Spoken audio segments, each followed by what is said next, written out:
Hello, everybody. Welcome to episode 5 of the One Stump Short podcast. I've got a guest with me this week. Please welcome to the show at the Cricket Geek. I'll get my words out on Twitter. Mr. Peter Miller. Hi, Peter. How are you? Hi, Rob. How are you? I'm very well. Thanks for joining me today. Great to have you on. You're more than welcome. So you've joined the honours board as the first guest on the One Stump Short podcast. Well, from that point of view, I feel like I've let you down a little bit. You probably could have got someone better than me to be your first guest. I've basically soiled the honours board with my presence, and now the whole thing's tainted, forever unclean. But it's done now, isn't it? There's nothing we can do, Rob. We just need to make the best of this now, don't we? I wouldn't want it any other way. I set out for the podcast to be kind of rough around the edges because then it gives you scope to not have to be perfect all the time, and we can say fuck and bugger and piss and shit, and it's great. So. Yeah, that's pretty much how I've always kind of approached podcasting, to be honest. So, cool. Yeah, no, I'm delighted to be here. Happy to chat. Great. New book coming out soon, 28 Days Data.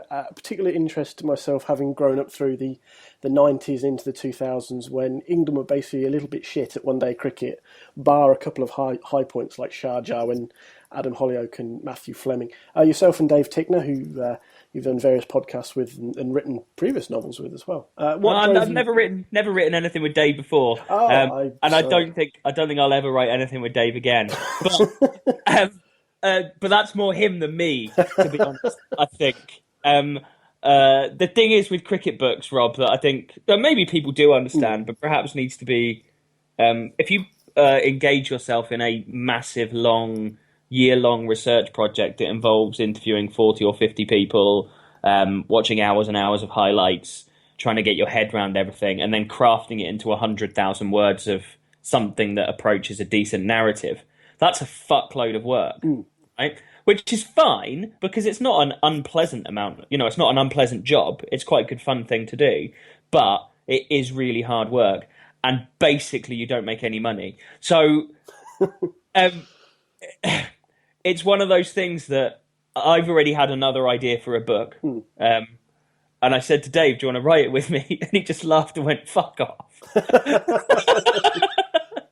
So, but no, it's been good. So, it's about England in one-day cricket. And the hilarious thing about it is that when we decided to write it, we said we should write a book about England being terrible at one-day cricket.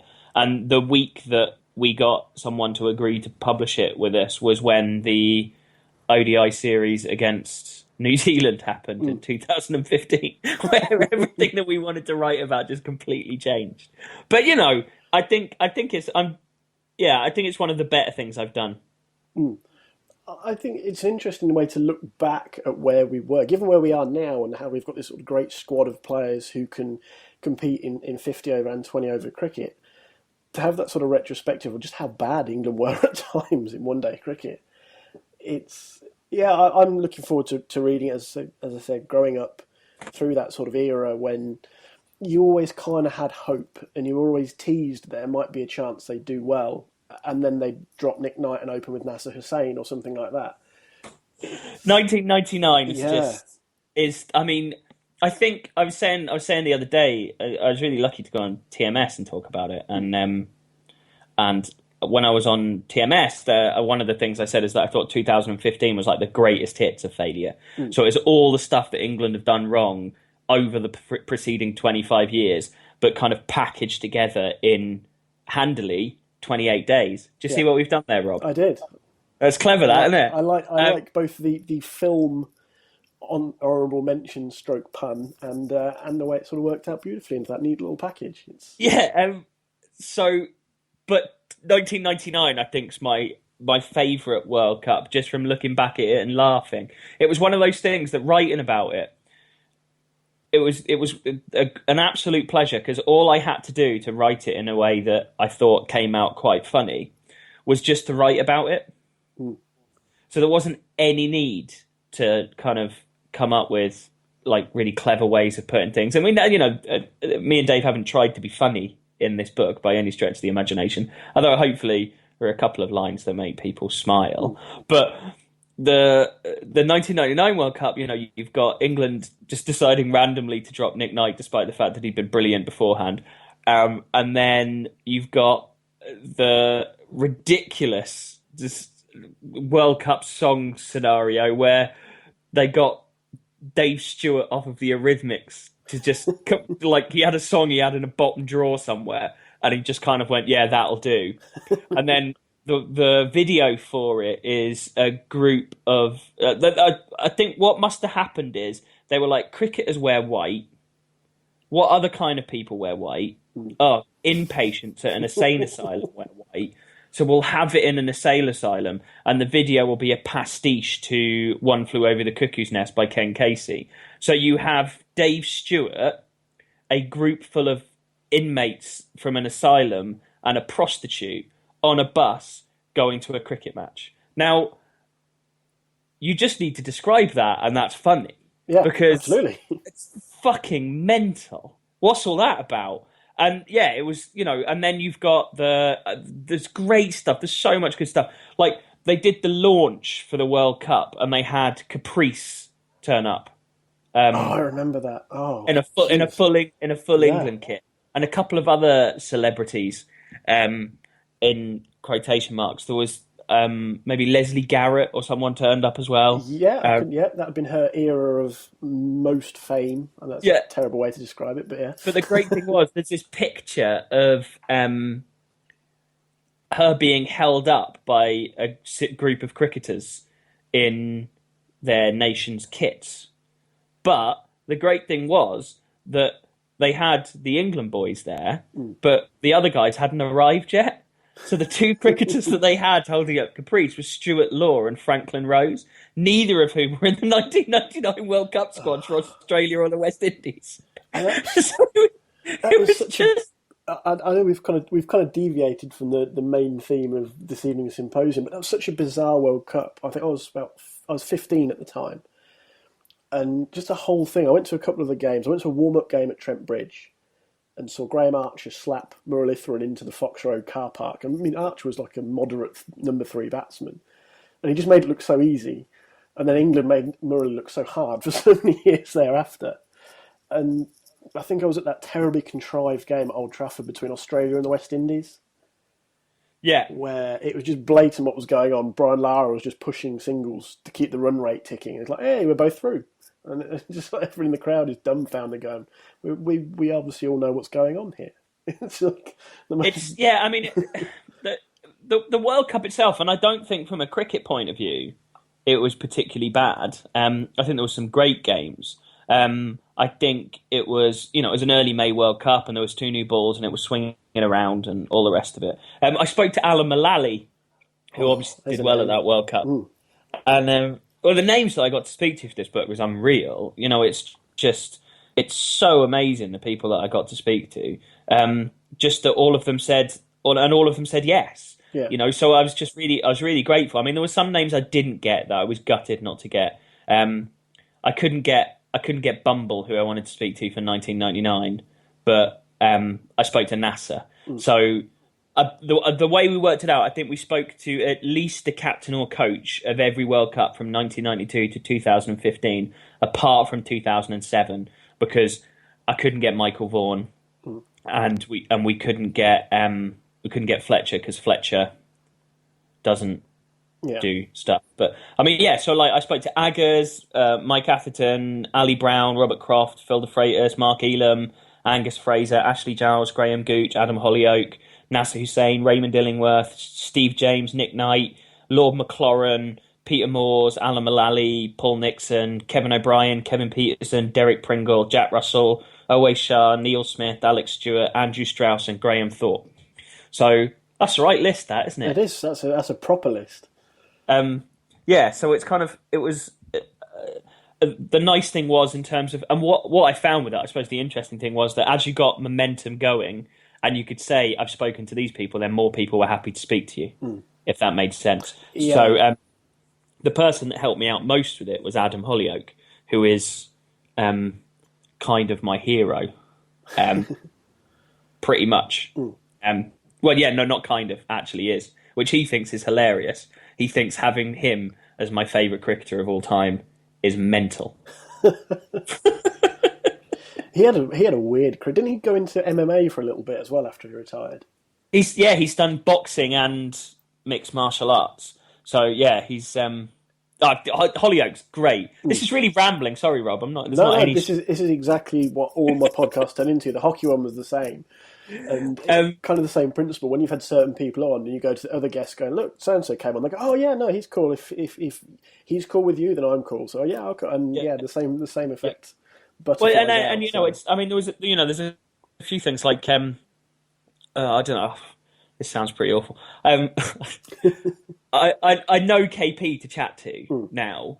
So kind of every now and then, I'll send him a DM message and we'll have a little chat that way and all that kind of stuff. And he gave me a ride in his helicopter once.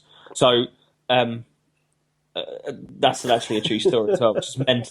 I just every time I get the opportunity to tell that, I will. So yeah, little things like that. But then, so yeah, Adam Hollyoak got me to chat to Mark Elam, to Daffy De Freitas, to Graham Thorpe. Surrey helped me out with getting Stewart. Glamorgan helped me out with getting Croft. So yeah, so there's it's and Athers. I just asked. I walked past him in the press box and just said, Athers, can I speak to you, please? And he was like, yeah, sure. Email me, and told me his email address. But for the most part, that tends to be the way that cricket goes. yeah, Once people realise that you're not a prick. Which I know is a surprise for people to come to that conclusion about me. I was properly shocked.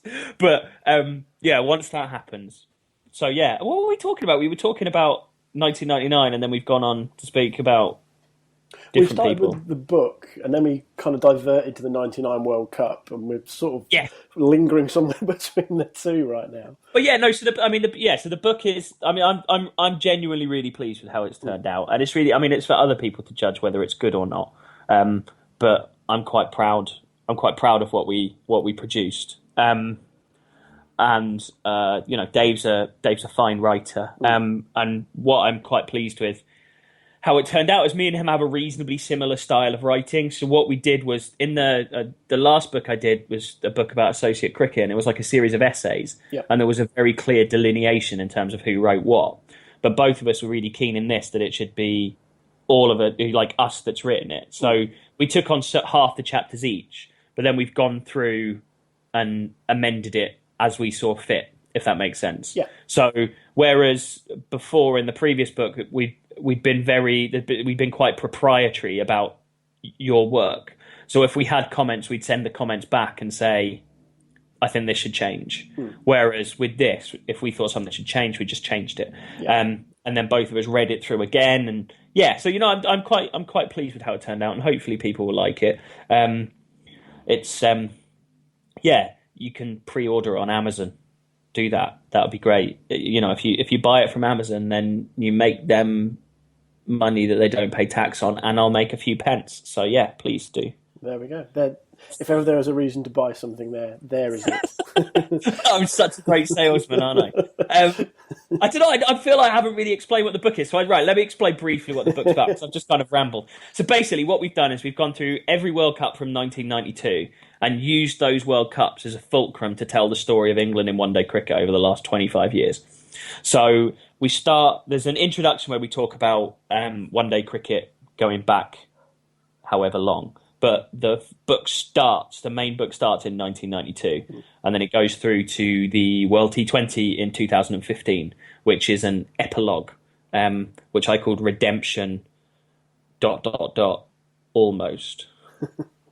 But for Carlos Brathwaite, we would have had literally the best ending to the book you could imagine. But hey ho. But yeah, so that's what we've done, and we've tried to speak to the people that are involved as much as possible. So we've got 3 or 4 people from each of those World Cups to talk to us about it. Obviously, a few of them kind of overlap, if you see what I mean. Yep. So, you've got Nick Knight, who played kind of just before the 1990 World Cup and the 2003 World Cup, and then I think was in 2007 he was there as well. Andrew Strauss, who was at 2007 and 2011 and is obviously involved in it now. He spoke to me about 15 minutes, Straussy, and I don't think there's anything he said that didn't end up going in the book in some Yeah. way, shape, or form. He's a really impressive guy. So yeah, that's the book. If you're interested, so if you're an English fan and you like being morose, then buy it. And if you're not an England cricket fan and you like laughing at England cricket, here's 100,000 Perfect words. material. Yes, right. Perfect. I can't think of a clever segue, so we'll just move into the MCC Cricket Committee meeting, which took place, I think, today or the last couple of days. Three points stood out to me, and I think most other people. Primary among them is the plan to limit the size of bats, which I just think is stupid, the way they're going about this. And I mean, they're talking about limiting the edges to 35 millimetres and the depth to 60. All be in place by October next year. But, I mean, I wrote a piece on the blog a couple of weeks ago, and it's kind of like people like seeing boundaries, they like seeing sixes. There's a reason 2020 cricket is so popular. And while I take on board there are safety concerns, specifically for umpires, in broad terms, I think this is a really dumb decision or dumb suggestion. I think the biggest problem I've got with it is that I haven't seen anything from a scientific point of view, from an actual point of view where you're there saying, right, this is the reason why this is happening. No one's gone and said, right, the difference between an old style bat. So say you get one of these bats that's 65 millimeters deep and 35 millimeters wide, or whatever the dimensions are that they've come up with. Say you come up with one of those bats and you've limited it. No one said, right, okay, let's attach one of those to a machine with the identical force and then measure how far a cricket ball goes off those bats. Now, I'm interested in knowing what the percentage uplift in performance is as a result of those bats. Now, if you did that test and you repeated it 100,000 times or whatever, bear in mind how much money's kicking around in cricket. They're not short of cash. Yeah. The ICC have got a fair amount of money kicking around. If you go out and I've never been, but the stuff I've heard about there at the ICC Academy in Dubai and all the rest of it, the state-of-the-art facilities, they've got these people testing biometric bending of elbows all over the world, all that kind of stuff. They can do this. So let's do the science. And if you do the science and it says there's 120% uplift from having one of these bats that's slightly bigger, then I'd be there going, well, maybe that's too much. But having some old cricketers holding up one bat and holding up another and going, well, they're different from when I played, they're bad. Yeah. That's just horse shit. It's all just anecdotal nonsense. So it's just, my view is, right, today I went to Cardiff to go and interview some Glamorgan players. Yeah. And the best time to interview players is when they're doing their net sessions and their trainings. That's the easiest time to speak to them because they've got some downtime and all the rest of it. So I went along and I watched nets for 40, 45 minutes. And for 20-minute segments, each of the batsmen in their squad in their 2020 practice were literally just trying to smash the ball out of the ground. Yeah. For 20 minutes. It wasn't like right, it's the classic clubby net thing, isn't it? Right, last 6, you need 12 to win. Yeah. You know, that kind of thing. Every club in the world does that, don't they? And they, right, okay. Right. But these guys literally spend 15, 20 minutes each with a coach there with one of those dog ball chucker things, slinging the ball down at them and then trying to smash it out the park. Now, if you practice something regularly enough, then you get better at it. That's just life. That's just how things work.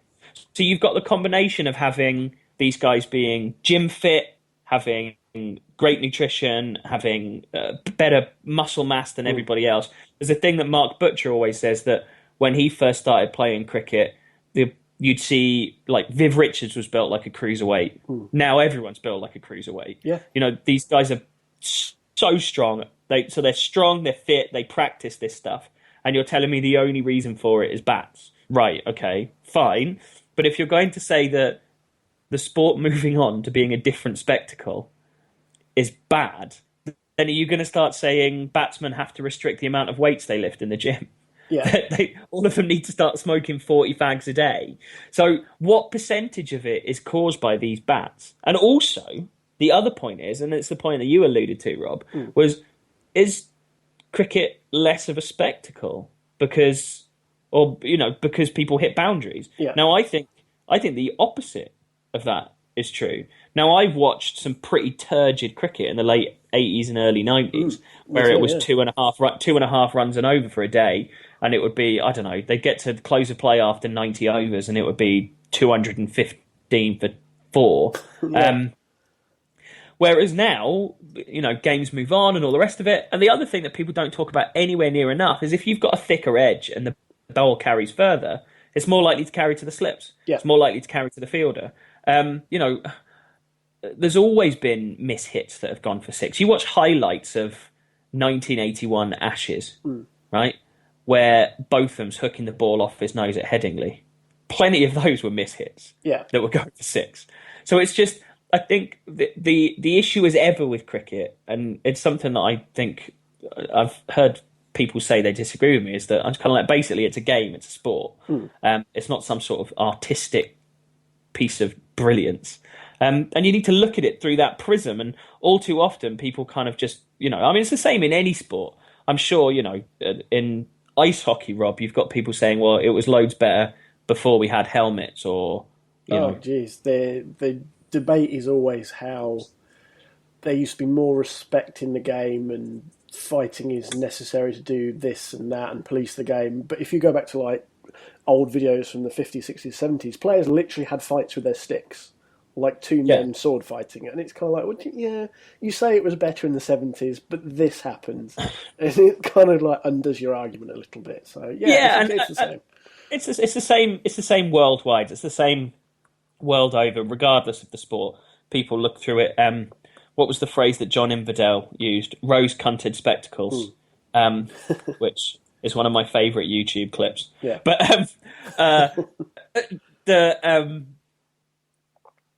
all of that nonsense just gets piled together, and ultimately, if a bigger bat gives someone a 5 or 6% improvement in performance, is that a bad thing?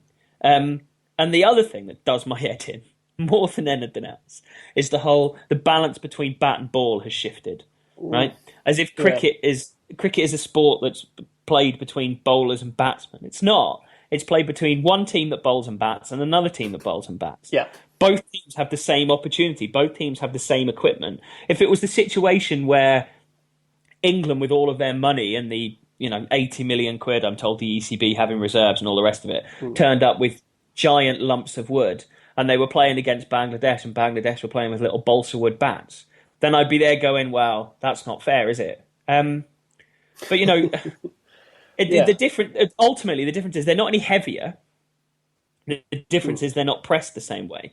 So before, what they used to do is they used to press the wood really, really tight, which made it quite hard. Yeah. And that meant that it was less likely to crack and the bats lasted longer. So I was chatting with, I was talking about this exact thing with Anira Donald today, and he was walking off and had a couple of his, he uses the same bat Ben Stokes do, the New Balance bats. Yeah. So I was waving one of them around, and he was saying to me, they just keep breaking. And that's the big problem, and it's a problem for clubbies, because you go and spend 150 quid on a cricket bat, and it breaks.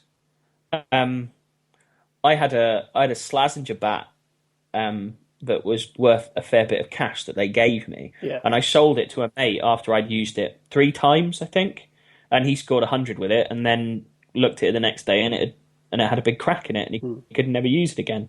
But that's the difference. Have I ranted enough? I've not really let you talk there, have I, Rob? think I'm sorry. you've kind of struck upon 2 pretty key points. One is how much physically fitter and stronger players are now. Because, we've mentioned some of the old names that played for England, like guys like Alan Mullally and that. They weren't great batsmen. If you compare Mullally to, say, Liam Plunkett, and the ability that Plunkett's got with the bat, compared to Mullally, is night and day. And, guys like that, and Alex Hales and Jason Roy, and that, these are physically fit young men in ways that their counterparts from 10, 20 years ago, although they were, fit in a sense, the way the sport has developed, they're stronger now and they're much more focused on the key muscles that you need to use to be a successful cricketer. And the other thing you say, which I'm really in favour of, is same as you, seen some absolutely terribly turgid, grinding games at Trent Bridge. Whereas now, if a team needs 350 batting fourth, they're more likely to go for it. And I'm all for that. I think Yeah, the issue is that it's about whether or not cricket's fun to watch, and Oh I yeah, think absolutely, cricket has never been more fun to watch. I 100% mean, agree. and I watch a lot of cricket. You know, it's pretty much all I do, and I mean, as insane as that sounds, I mean, and it's brilliant. It's, you know, it's great. It Yeah, literally couldn't be any better. But that's cricket's never been better placed to make the most of what it's got. It's got three brilliant formats. Test cricket isn't an awful spectacle because of these bats. It's no, not a dreadful thing to watch. You know, you see some absolutely outstanding Test cricket, and if you've got two evenly matched teams, and it's not like every game is. You know, we've just had this Test series against Sri Lanka, and it's not like, you know, the Sri Lankans had these big bats, and they were still being shot out for 120. yeah. It's just, I don't know. I don't understand what the thinking is behind these decisions, because it just seems to me that, you know, it's like anything, isn't it? It's like this bloody EU referendum that we've had. You know, if you say something often enough, then it starts becoming a fact. Yeah. Whereas I'm just not 100% convinced that there's any truth in any of this stuff. No, It just doesn't. no. I think we sort of waffled for 10 minutes, but we're in agreement. It's kind of just like Yes. getting it off our Well, chest. any great, as I know from my podcasting experience, any great cricketing podcast is just two people swarily agreeing with each other. Oh, absolutely. That's peak. That's peak cricket podcasting. So from that point of view, Rob, you're doing exactly the right thing. I know, and I think you probably encapsulated it perfectly there. It's fun to watch in all formats now because you can see, you know, look at Notts and Northants a few weeks ago. Notts posted over 450 over game, and Northants nearly caught them, and that's an incredible effort in a 50 over game. As you said, the flip side is that Sri Lanka, regardless of what size bat they would have used, I don't think they'd have fared that well at Chester Street and Headingley, because that was a rough schedule for them in England in May and June to come into. Well, it's interesting. It's interesting next year that the, you know, quote unquote weaker side, the West Indies, are coming for August and September rather than for May and June, which I think is a good move. The rest of the schedule for next year is bonkers. But that particular move is a good move, I think. I think, you know, the scope for... So what they're doing is they're having the one-dayers against South Africa first. And then they're having tests against South Africa. Then they're having tests against the West Indies and the one-dayers against the West Indies. But the last day of England's cricket season's on the 29th of September in a day-night game. Yeah, I saw that actually. I just... Why can't they do a one-day try series again? Because I'm sure when I was a kid, they're like, when England went to Australia, there'd be a try series between England, Australia, and they'd bring New Zealand in.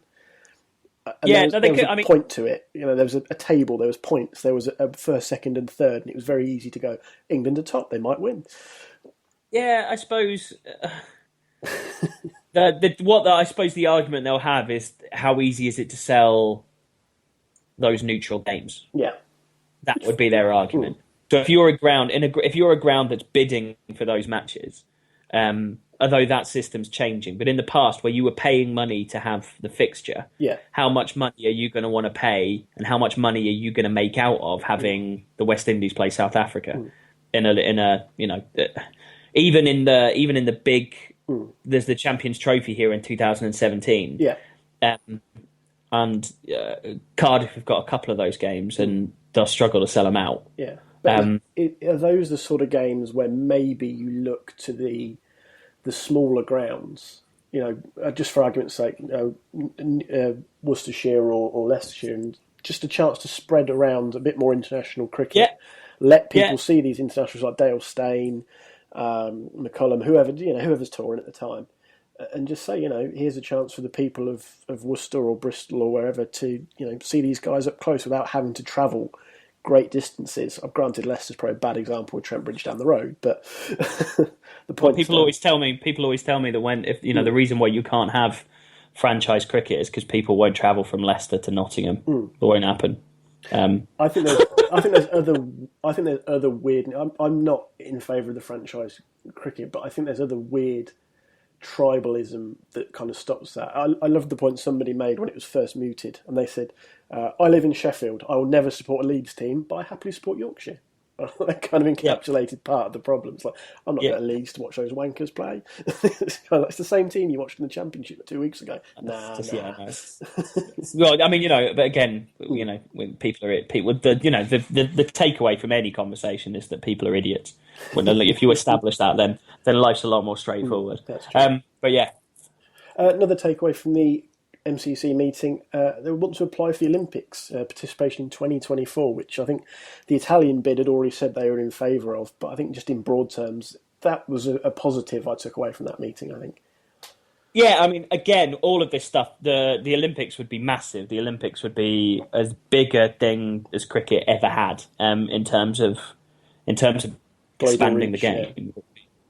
It would be huge. All of a sudden, people talk about how they want cricket to expand in China, and cricket's played in China, and they talk about how they want it to expand. There's some great stuff that the Hong Kong Cricket Association are doing at the moment in terms of expanding the game.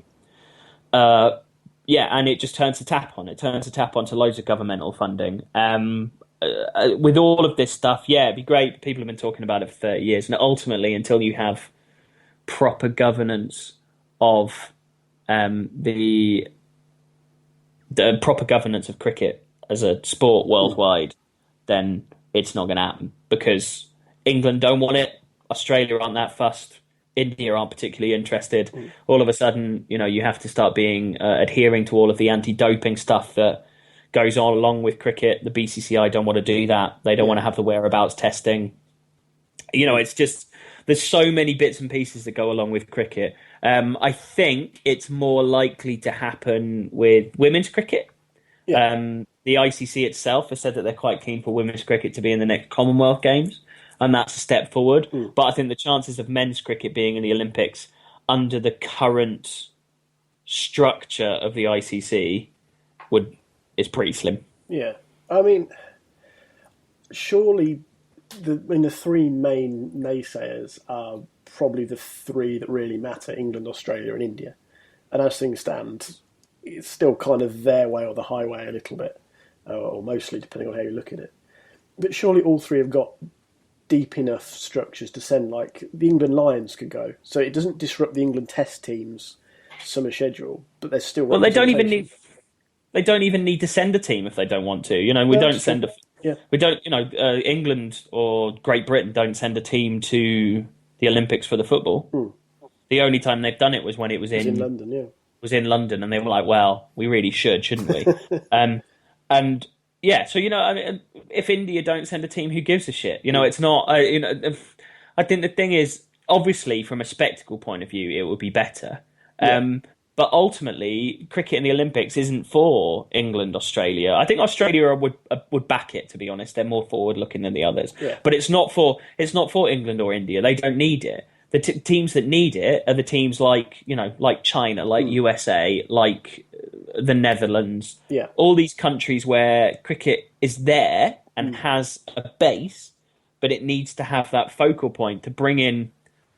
Ultimately, the way any sport gets good at an international level, what you need to do is you need to attract the best possible athletes into that sport, right? Yes. So, and the best possible athletes, if you're a good enough athlete that you're going to make money out of being an athlete, you need to see a potential career path within a sport. Yep. So, say for example, there's a reason why in ice hockey the guys that come over here and play as pros are Americans and Canadians, and maybe a few Eastern Europeans, because ice hockey in their country can be seen as a living. So it makes sense for those guys to dominate enough of their young life to make it as a professional athlete in that particular sport. And what you need to do, and what Olympic funding does, is it gives you the opportunity that more people can see it this way. Yeah. Basically, the way it works in China is the only time you can be a cricketer is when you're a student. That's the only time you can justify doing it. So you can keep on doing qualifications at university for a certain amount of time, but eventually there comes a point where You have to get a job. you have to get a job. You have to have real life. That's the thing. And for example, if Ben Stokes was born in, if his dad, he was born in New Zealand, wasn't he? And I mean, he's been in this country since he was about 8. Yeah. But say, for example, his father and his family had moved to Italy, there's a good chance Ben Stokes would have tried to make himself as a rugby player or a football player rather than a cricketer, because there isn't a conceivable career path for him. Whereas if you're a young person in the UK and you like playing cricket and you're interested in it, then you can go, right, okay, I'll push this as far as I can because I can be an England cricketer and earn £1 million a year. Yeah. And it just basically comes down to simple economics, doesn't it? That, there's a reason why the best athletes in the Netherlands are going to be more attracted to football than they are to cricket. Yeah. Yeah. And it also comes back just to a broader thing of certain markets will. You look at the British Premier League. I mean, that's huge in North America now. The TV rights over there sell for millions and millions of dollars, pounds, whatever you want to call it. If you can get cricket to the same point where there's other markets all of a sudden start to get interested in buying rights for the World Cup, the 2020 World Cup, then there's money that trickles down then to everybody from that, because they all get whatever share of the pie they get. So the economic factors go not just within countries like China, but even benefit the existing nations that play now, because all of a sudden China wants to watch England, New Zealand at the World Cup on TV. And as awful as FIFA are, and they are dreadful, they've at least had an expansionist agenda. Yep. And that expansionist agenda may very well have come out from the fact that they wanted to get more votes for themselves. But the motivation doesn't stop it from being a good. Look at nowadays, the best paid footballers in the world play in China. Yeah, well, yeah. And there's a reason for that. And the reason for that is because football's embraced expansion. But the issue is with expansion that ultimately what you need to have when you expand is you need to have a meritocracy. Now, football's brutally meritocratic. Yeah. If England don't make the World Cup, it's your own problem. Tough shit. It's your own fault.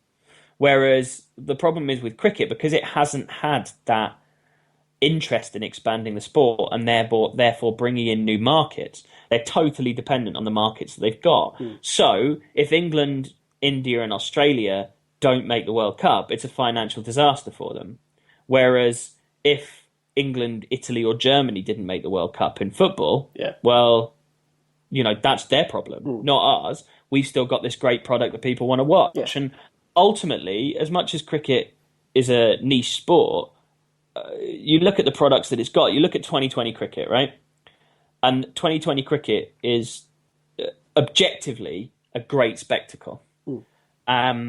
And is interesting for people to watch. It's a great product. But the problem cricket's always had is that it's shit awful at marketing itself. So it's got no interest in bringing in new people. And that's kind of the attitude that you see from people that are county cricket fans at the moment and don't see a problem with the fact that the average attendance at the Blast is 5,000 people. Yeah. They're like, well, I get to go and I get to go whenever I want, and I don't have to fight for my seat, and I don't have to pay more money for my tickets, and all those other things that go along with it. So it's not in their interest to expand the sport. Yeah. But the reason why I always talk about changing county cricket is that my interest isn't in the existing fans of the sport. It's in new potential fans of the sport that I want to be brought into the game. Yeah. And that's who you need to market to. The last thing from the MCC meeting that I just want to touch on, which I'm quite happy with, is that apparently man-cadding is fine. I'm good with that. I don't know about you. I have no idea why people thought they'd say anything different. I know. There was a great conversation I had with a guy, apparently. It got brought up to me again by Andrew Nixon. There was a guy that said that he thought that they would write the laws to put a warning in there. Yeah. And me and Andrew Nixon, who's a writer on Associate Cricket, was just like, well, no, of course they fucking won't. Yeah. Why would they? There's nothing wrong with the law. Yeah, I mean, I think, broadly speaking, I think it's been a positive, the increase in people wanting to do man-cads. It's, I mean, I've always seen it the same way. If you're backing up that far, it's your own damn fault.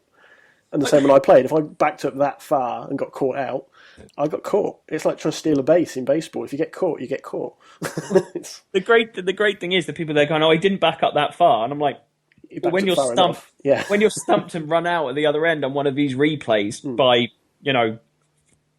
a bat's width, which obviously will be shorter now. Do you see what I did there? Yeah. yeah, so people aren't there going, well, he was nearly in. Well, no, it's not a question of nearly in or not nearly in. It's a question of in or out, isn't it? Hmm.